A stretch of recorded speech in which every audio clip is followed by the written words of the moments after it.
What happens when a student with a disability graduates high school with a 3.4 GPA but is unable to read? When does an Individualized Education Program provide a free and appropriate public education as required under the Individuals with Disabilities Education Act? Or to put that another way, when does an IEP provide a FAPE under the IDEA? Here we go again. Oh yeah, you ready for another round of special education acronym bingo? You know what, man? I am ready AF. Let's do it. All right, so today we've got the case of William A. versus Clarksville-Montgomery County School Board. Is that right? Yeah, school system. It is a case involving whether or not a school failed to provide a free and appropriate public education to a student who graduated without the ability to read. Welcome to Chalk and Gavel, everybody, where we explore how the law shapes education one case at a time. I'm Jamie Cudlitz. I'm a former middle school math teacher and principal. And I'm Chris Thomas. I'm a former high school English teacher and school attorney.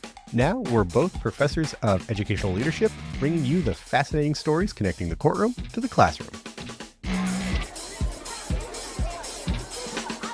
Chalk and Gavel is for educational purposes only. While Chris and Jamie always try to provide accurate information, the law is like what I'm willing to eat. It's always changing. This podcast is not legal advice and does not create an attorney-client relationship, but they promised me it would be a lot of fun. For you. Can I get my candy now?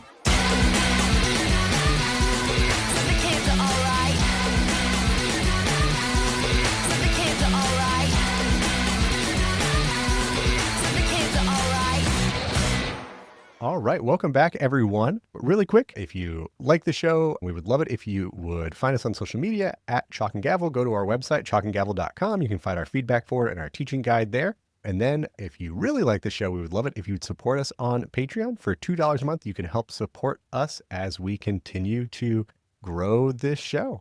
But with all of that out of the way, Jamie, I think actually we both have bell ringers today. Is that right? We've got two bell ringers today. Okay, so I'll go first. We've got a little update on the case that we covered in episode 36, everybody. So that was the Littlejohn case. Just as a reminder, that was a case out of Florida, and it was about a school that created a support plan for a student who wanted to express their gender identity in a certain way. And the school created a plan to support that student in accordance with district guidance at the time. Parents sued, alleging that the school violated their parental rights by not informing them about all of that stuff and the support plan and the meetings that they were having with their student. The district court ruled in favor of the school, and now the 11th Circuit Court of Appeals has affirmed the district court's decision. Oh, nice. Yeah, the majority did conclude that the school board's actions were reasonable and did not, quote, shock the conscience. So the opinion that we covered in episode 36, the appellate court affirmed it, and unless it gets appealed to the Supreme Court, that means that the school didn't violate the parents' rights when they instituted that support plan and didn't necessarily tell or involve the parents to the extent that they wanted. Yeah. Nice. Yeah. Okay. Cool. Absolutely. So if you want more detail about how all of that unfolded, check out episode 36. Yeah, that was our live show at UCEA. UCEA in LA. Yeah, that was a fun one. More acronyms. Yeah. All right. Exactly. What's your bell ringer, sir? So this is something that happened on March 11th. The U.S. Department of Education announced that it was firing more than 1,300 employees. That's like half its workforce. Yeah. Right? So at the beginning of the Trump administration, the department had a little bit over 4,100 employees. But so far, with the 1,300 employees that were just let go, 572 employees had accepted separation packages, and then 63 probationary employees were terminated in February. So with all of that said, the Department of Education is at about half of the strength it was at when the Trump administration began. So yeah, we're down to about, half the workforce for the US DOE. Wow. Now, importantly, though, this doesn't affect the department's responsibilities. So, we're kind of waiting to see Trump's executive order on ending or at least reducing the scope of the Department of Education. But changing what the department does is going to kind of require an act of Congress, because Congress is the one that created the department and also kind of enacted the laws that the department oversees. Title IX, student loans, education grants, and then, lots of other stuff. Students Yeah. with special needs, as we're going to Yeah. talk about today. So all of that is stuff that is statutorily kind of delegated to the Department of Education. So the work isn't changing. The question, though, becomes with this massive reduction in staff, Can we is still meet the obligations? right. Is this leaner department going to be able to do all of the work that's required to do? Everyone from the department and some Republican leaders in Congress have expressed that we think we can do this efficiently. We can continue to do the statutorily mandated activities of the department without disruption.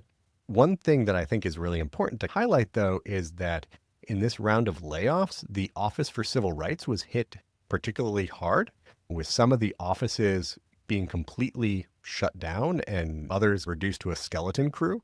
And we have to keep in mind, though, like what the OCR, the Office of Civil Rights, does, and it's actually pretty significant. OCR investigates and resolves complaints of discrimination based on race, color, national origin, sex, disability, and age in all of the programs and activities that receive federal funds. They're the ones who are administratively responsible for enforcing these laws.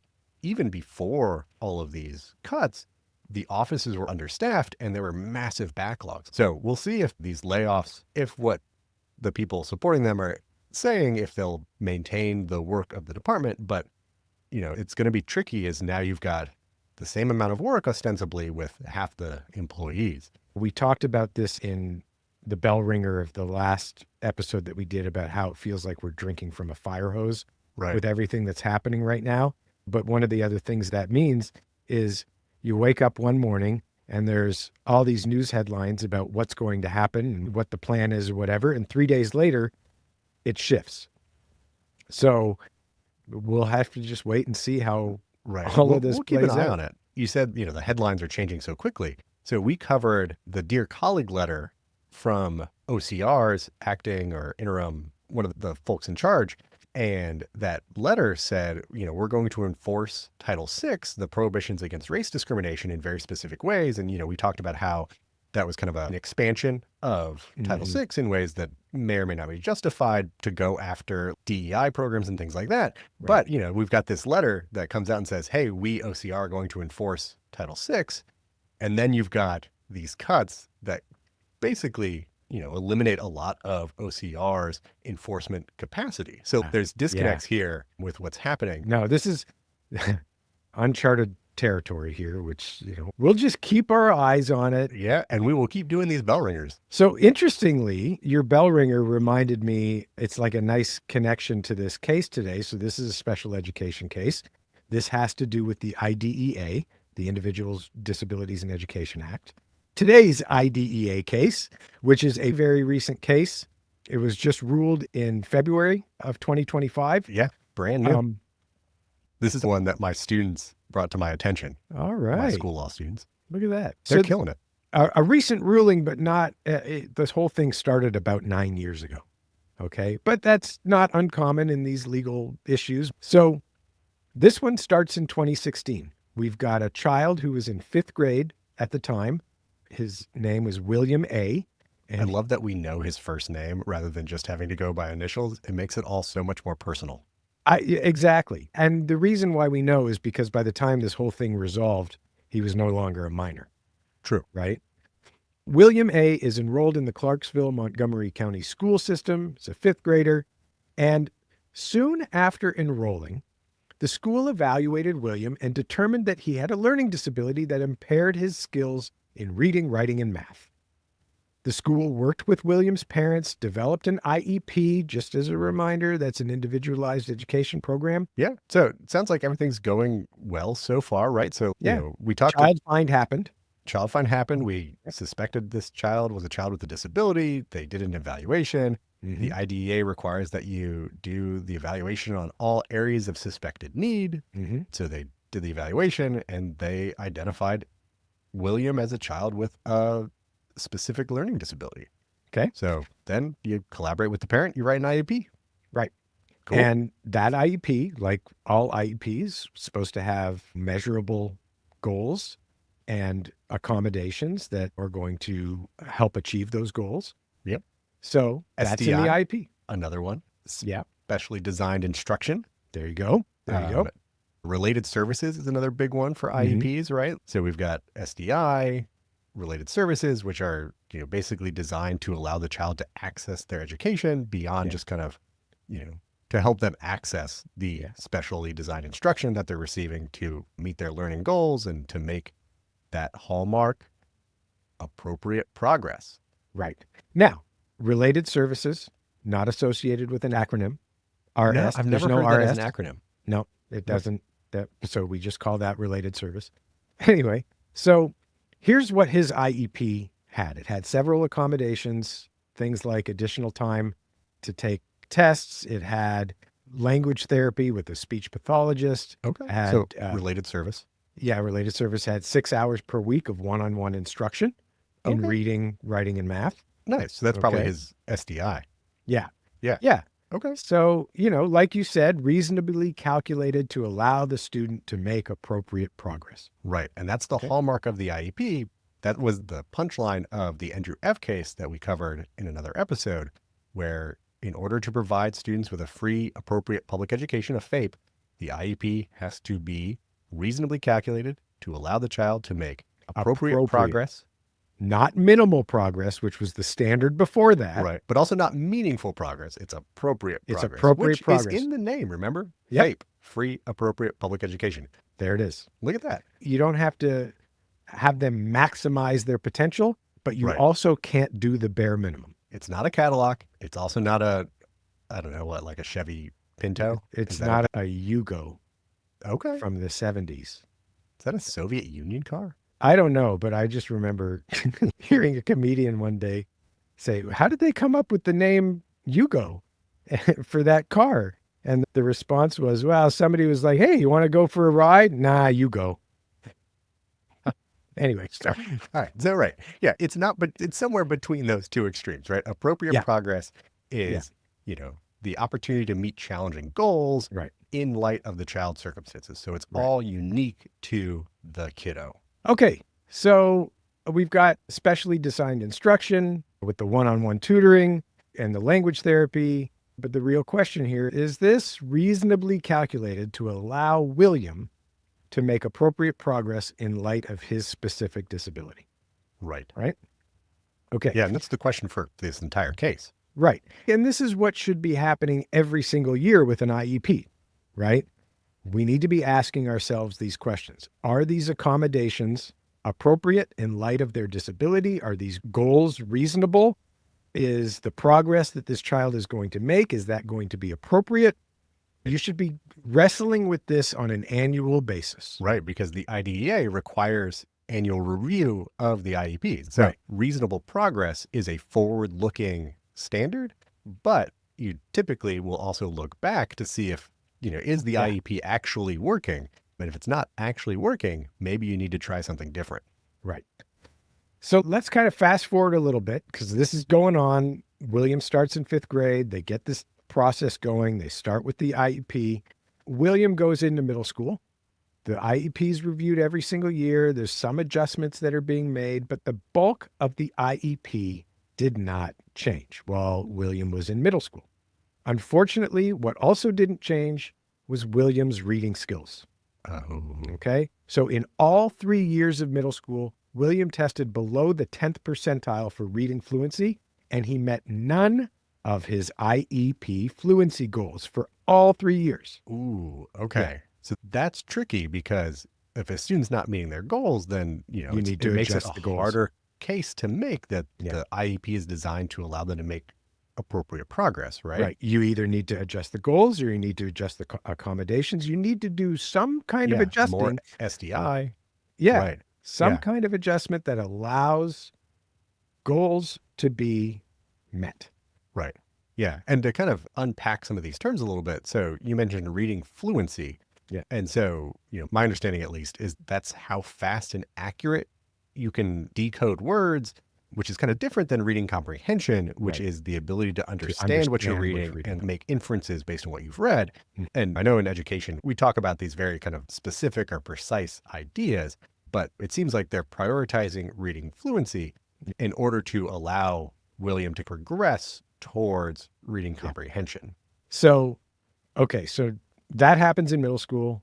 William goes into ninth grade, and one of his special education teachers in ninth grade expressed concerns that his IEP was not working. It wasn't helping him make progress that he needed to make.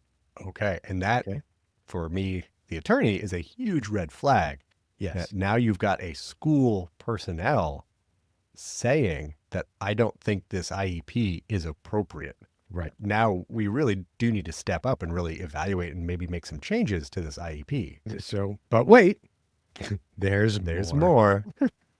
So the teacher apparently emailed school administrators saying, quote, "This kid can't read." This is in high school? This is in high school. So at this point, we're pretty much in year 4 of this kid having an IEP. Despite all of this is the interesting part. William did pretty well in all of his classes. Okay. Now, sometimes he failed assignments, but sometimes he also got A's. Now, listen, the nature of the assignments, what they're looking to assess, maybe whether or not, students are provided with alternative ways of demonstrating knowledge and things like that, as opposed to just reading something and writing or whatever. Sure. Who knows? Right. And he also has accommodations in his IEP. Right. Yeah. Yeah. To help him meet curricular objectives and things like that. So the big takeaway here is that he was never making progress on his IEP's fluency goals throughout this whole Right. process. So despite his Doing well in decent class. performance in Yeah. class, not was making not- progress on his IEP goals. Yeah. Right. Okay. So to attempt to address this, the IEP team added some additional accommodations. Okay. They included some assistive technology that would read aloud printed text to him, help translate William's spoken words into written text. These are pretty common Interesting. accommodations Okay. Yeah. for a lot of kids. So, Right. And assistive technology, that's another thing that needs to go in the IEP as a potential related service. yeah, So, and it did. Yep. So then in 11th grade, one of William's teachers suggested to William's mother that the student might have dyslexia. so 6 years into this, so we've already done our initial evaluation. Yep. You have to do a reevaluation every 3 years at least. So like he's probably had at least one reeval. Yep. And this is the first time that this idea of dyslexia has come up. It is the first time. Yeah. If everybody who's listening to this is not having their sort of, antennae go up here Right. saying, this sounds a little problematic, it's because it is a little problematic. Yeah. Well, at least, I mean, somebody recognized it eventually, I guess, right? That's good. Yeah. But honestly, and this is sort of the heart of the case here, is you've got a student who has spent 6 years in the At this system. school. Yeah. In the school system with IEPs. There have been multiple times along the way where somebody has identified that this is probably not working the way it should. Right. And we've got evidence of that too, with we're not meeting our meeting fluency goals. goals. Right. So there's something else underneath all of this that seems to be, there's a disconnect with what we're trying and William's circumstances. Yeah, exactly. Yeah. So the mother hears from this teacher that that William might have dyslexia. So mom asks for the school to evaluate William for dyslexia. And a school psychologist concluded that William did indeed have dyslexia. Okay. So credit to the school there, at least. Like they agreed to do a reevaluation. Mm-hmm. They evaluated him in an identified area of need, which is what you have to do for the evaluation. Mm-hmm. And they came back and they said, yeah, no, Yeah. we agree. We agree. Let's add that to what we know about his disability category or his needs moving forward. Okay, so how did they respond to that assessment? William's parents enrolled him in some private tutoring with a dyslexia specialist. Okay. And that specialist took a few steps back from William's IEP goal of reading fluency and focused on more basic skills like alphabet sequencing, syllable recognition. Like, she's like, okay, he needs some more foundational stuff before he can achieve those goals. So let's take a few steps back. Yeah. Right. Yeah. Okay. Take a few steps back to like really focus on the decoding So, yeah, and again, I'm not a psychologist. I don't have specialized training. No, My and I was specialist a does math teacher, and now dyslexia presents itself in in all lots of different subjects. ways. But Um, yeah, when it comes but to reading fluency, I would definitely not consider myself an no, but my understanding is that folks with dyslexia, like they have difficulty breaking down and manipulating sounds in words and have difficulty recognizing and like decoding Yeah. written words, right? So it seems to be this kind of foundational, like you need to get really nitty gritty on letter sounds and Yeah. how they combine to make words and all of this stuff. And yeah, it seems like maybe the emphasis on fluency skipped a couple steps. Right. And so those Okay. steps, the specialized tutor basically attempted to meet those more foundational goals by working on this 12-step program designed to help people with dyslexia learn to read. Okay. And So it was under a her, specific program for Specific individuals program. with dyslexia. Okay. Yeah. And under that program, William made some progress. He proceeded to the Okay. second step of that 12-step program under her tutoring. Okay. So in February of William's 11th grade year, during an annual review of the IEP, William's parents and the specialist asked that the dyslexic tutoring be included in William's IEP so that the school would provide it. Yeah. Okay. Right. Because it's working. I was going to say there's a strong argument for it, right? Like we just Exactly. identified William as, having dyslexia, and we know that this tutoring is working. Yeah. So guess what happened? Well, I know what happens next. So I'm going to guess that the parents didn't get what they wanted. No, because the school basically said, we're not going to take up that recommendation. We think the existing plan is fine. We've got years of evidence that maybe it's not. Even school officials, Right, teachers are are identifying. saying, Yeah. this is not working. Yeah. Okay. Okay. That's challenging. So even though the parents signed the IEP, signed off on it, which they have to do. I mean, they don't have to do it. They can challenge whatever. But in this case, they signed off of it, but they also recorded their concerns in the official record of the IEP, their concerns that William was not, quote, receiving all of the supports he needs to be successful. So they're basically Right. saying, listen, we'll sign off on this IEP, but we we don't have think some it's doing what reservations. it needs to be doing. Yeah. So about a month later, what happens? Well, actually, this is a little different than what usually happens because the parents, about a month later, bring a due process complaint against the school district alleging that the school denied William a free and appropriate public education under the IDEA. Okay, so under the IDEA, we've got a different kind of process that we don't go straight to court. Right. We don't Right. go straight to court. Instead, we start out with an administrative hearing. So typically we just call that a due process hearing. It involves a administrative law judge, an ALJ, Hey, or an impartial hearing officer, an IHO. And you can kind of think of this as like litigation light. It's essentially diet court. are we doing administrative law judge, or do I get to talk about IHOs all the time? I think we'll do IHOs. ALJ Darn it. because I think that's what the court calls it. But this is litigation light. Okay. You still often will have attorneys on both sides. You still do like document exchange. You will have a hearing with the ALJ and they'll call witnesses. Everyone will get to cross-examine the witnesses, ask them questions. And then the hearing officer takes all of that information and issues a decision. It's court, but not court. It's exactly. You don't have the same rules of like civil procedure. There's a lot less motion practice. So things tend to go a lot quicker.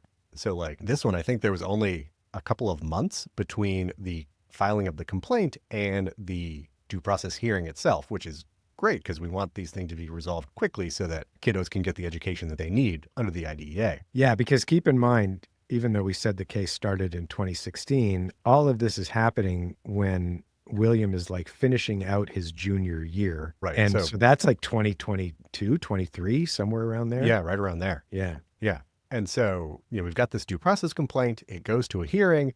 The hearing officer reviews all the documents. We've got 10 witnesses who testified. That included 3 of William's teachers, 3 school administrators, and importantly, 2 special education experts from the parents, Was one of them the tutor, Ah, including okay, the great. dyslexia specialist Okay. that William had been seeing for tutoring. Okay. So, experts in these cases really matter because they help the court make sense of the educational stuff that courts are just not experts in, right? That's right. Experts matter, folks. They very much do, especially in this case, because one of the experts testified that the ability to read requires basic skills like decoding and encoding, which is specifically understanding how letters make sounds and how sounds make words. Okay. And that if you don't develop those skills, you can't move on to more advanced skills like fluency or comprehension. So we've got an expert kind of laying out this progression for developing reading skills. Okay. And then the dyslexia tutor got on the stand and testified that William had made progress in developing those basic decoding skills using the specially designed program for individuals with dyslexia. Okay. So we've got these two experts saying, here's what it takes to learn to read. And William is making progress when Using we take those into systems. account Yeah. his specific circumstances. So you can kind of see the writing on the wall, right? I can. So the hearing officer looks at all of this evidence and he boils the case down to two questions. Could William learn to read? And does his ability to learn to read require something different than what's in his IEP? That makes perfect sense because the first question is really important. Because if William can't learn to read, Right. then appropriate progress would be something different. exactly. Right? But Yeah. if he can learn to read, then we go to the next step, right? Right. And then we look to see if the IEP was reasonably Allowing him calculated to do that. Yeah. given his circumstances. Yes. Exactly. And- And the court looks at both of those questions and says, resounding yes to both. Yes, William is absolutely capable because he's already making progress in his private tutoring. And Which had only yes, been taking place for a few months or something like Right, that, in yeah. a short amount of time. Yeah, and he's already making progress, whereas he didn't make progress in the 6 Yeah, years yeah. he had this IEP. Something is wonky here. Yeah. And then that goes to the second question, which is the IEP was insufficient to allow him to make appropriate progress. Right. It went straight to fluency without doing kind of these basic things. And it also wasn't specifically designed to meet William's needs based on his dyslexia. There were a couple hiccups here that made the IEP inadequate. Yes. The hearing officer concludes that the school failed to provide William with a FAPE and that they therefore violated the IDEA. Did they have to do anything? Did the school have to fix this problem? The court ordered a remedy. And Okay. they said that the school had to provide William with 888 hours of dyslexia tutoring from a trained reading interventionist. 888 hours? Yep. Okay. How many days is that? That's 111 days, Chris, of 8 hours worth of instruction a day. Oh my gosh. So like if you're doing it 24 hours, what is it like 30, It's like 37-ish 37. days? Yeah. Yeah. Okay. So like Yeah. regardless, however you think about this, It's that's a lot of ton. tutoring. Yeah. And that's in addition. Well, actually, no, because at this point he's already graduated. Or no, at this point he's about to graduate. He's about to graduate. But look at it Yeah. this way. If you spend roughly 6 hours a day in class, if you were to divide that 888 by 6, you've got a lot more than 111 days. The average school year is about 180 school days, roughly 170, 180 school days. Basically, what the court ordered is arguably an entire year's worth of dyslexia tutoring. Probably 2, just given the Just given, statute yeah. of limitations on Right. IDEA. Right. Because, yeah, if you assume like 360 school days for 2 school years, Mhm. then, this comes out to a little bit more than 2 hours a day of Yeah. SDI that the court Yeah. thought the student ought to have been receiving. Yeah, that's a lot. Yeah. But, I guess it kind of recognizes the magnitude of the Failure. inefficiency of the IEP, right? The failure of the school system to provide an appropriate education. Right. Yeah. And this is what the court thinks is going to be appropriate to compensate the student for what they should have gotten in the first place. Mhm. But that's not the end of the story because William's parents actually bring a lawsuit in federal court asking that the order from the hearing officer require the school to use William's current tutor, the dyslexia specialist that he's seeing. The parents essentially want an order from the court saying that The is school the person will that use the school her. has to use. Right. Okay. Yeah. But the school, for its part, files a counterclaim asking the federal court to reverse the hearing officer's decision. So the school is basically appealing and saying, Yeah, they're not just saying, no, we won't use that particular person. We want this whole thing tossed out because Right. we didn't do anything wrong. We don't think we violated the IDEA, Oh, right? We think we boy. were providing FAPE. Oh. Yeah. So the federal court looks at all the evidence from the administrative hearing, and they come to the same conclusion as the hearing officer. Well, that So makes sense. they conclude that the school failed to provide William with FAPE and that the 888 hours of compensatory education was an appropriate remedy. However, the court declines to require that the tutoring be provided by William's existing dyslexia specialist, basically saying that the school, as long as they pick someone who is appropriately qualified, that can makes choose sense. their provider. That to me makes sense. Makes perfect sense. You can tell us what we have to do. You can't tell us how we need to do it. Right. And that's kind of what the in court general. says. And so the school, they appealed its decision to the Sixth Circuit Court of Appeals. Specifically, they're challenging the conclusion that the school failed to provide William with a FAPE.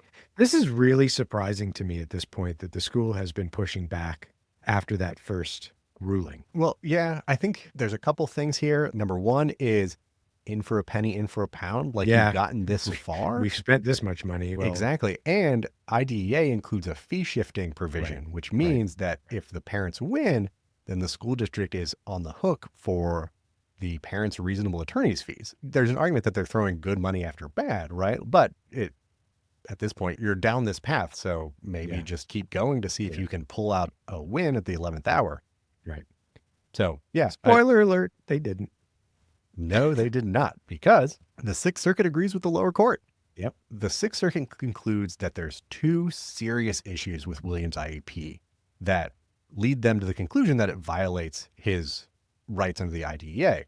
First is that the skills that the IEP was focusing on, reading fluency, were too advanced given Williams' needs and circumstances. And that's exactly what the experts said. Mm-hmm. And, this was kind of a big question about whether the school's focus on fluency was appropriate and whether they had sufficient evidence to kind of demonstrate that William had even sufficiently mastered these other more basic skills like decoding to justify that goal. And, the school isn't really kind of able to make that argument.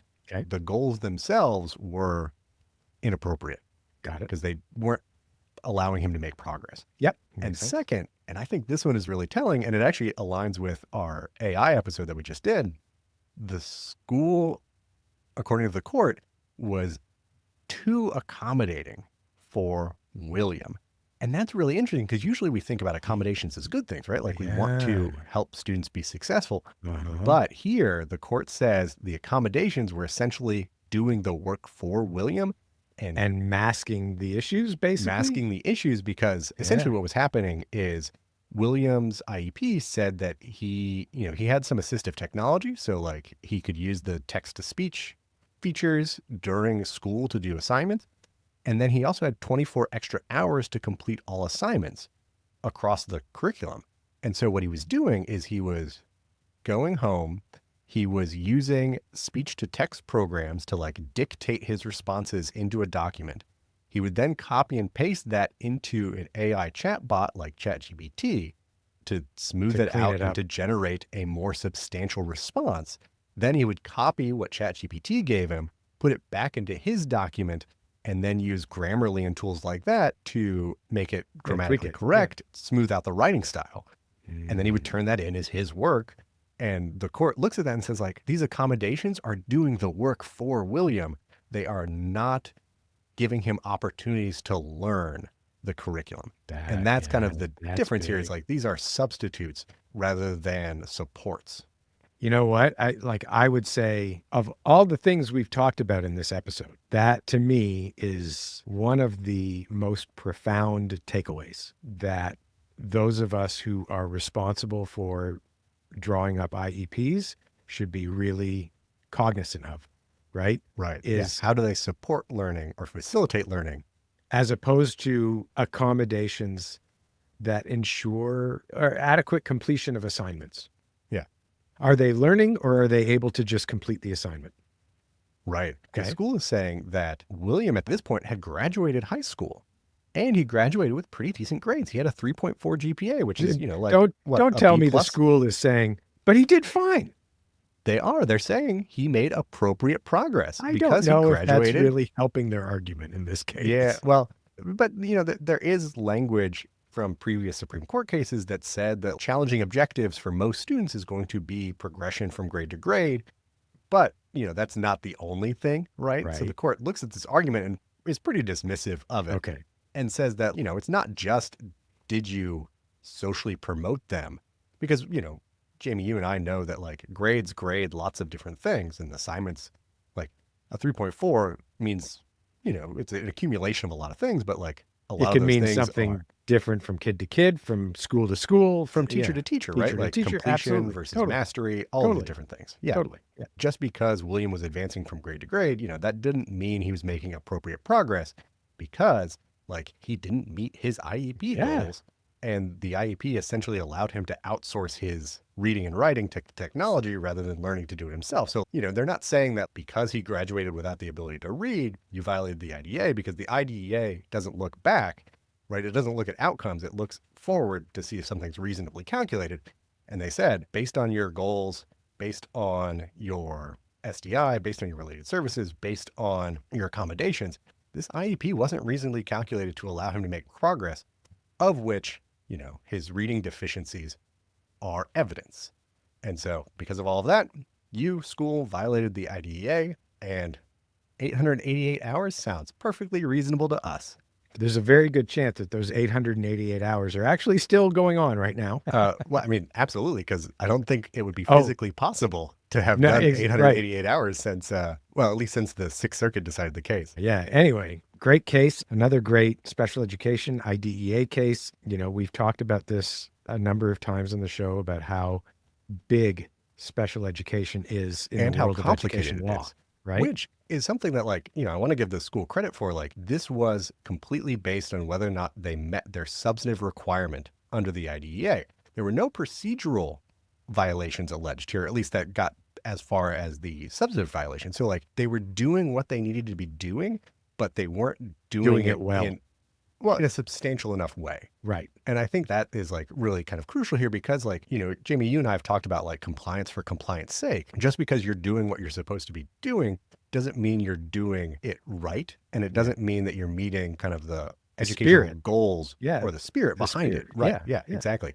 And so here, if they had kind of taken a moment or taken more time to like evaluate, like, okay, this isn't working, we need to do something different, or this isn't working, there must be something else going on here that we need to be concerned about. And then, obviously partnering with the parent to kind of listen to their concerns and kind of figure out collaboratively, like how best to meet the child's needs, that goes a long way to making sure that you're not just focused on compliance, you're also focused on making sure that kiddos receive the education that they're entitled to. Yeah. Another good one, just when you think that so many of these issues have been settled, the reality is these are complex situations. There's a lot of moving parts. It often takes place over a number of years, as this one did, and stuff happens. And to add even more complexity, there's often a lack of resources. So like, which is more true now than any other time, right? Yeah. Everyone could have been doing what they thought was best or doing everything they could. And the district didn't have the capacity or the expertise that it needed to allow William to be successful. So don't want to cast any stones. It's just, that's what happened, and that's what the court decided. The big takeaway is that at the end of the day, that single responsibility with respect to IDEA, it's to provide a FAPE, and that doesn't change. Mm-hmm. What's our homework, Chris? Your homework is to listen to 888 hours of Chalk and Gavel. That's like 3 episodes. Sorry. But you can find Chalk and Gavel wherever you get your podcasts. Please rate, review, subscribe. It means so much to us when you spread the word about the show. Tell a friend, tell a colleague, tell your students, tell your professors, whoever, tell your neighbor. Shout it from the rooftops. Exactly. Be safe up there on those rooftops. We don't want a liability claim. Nothing we say is legal advice. Is legal advice, right? So, yeah.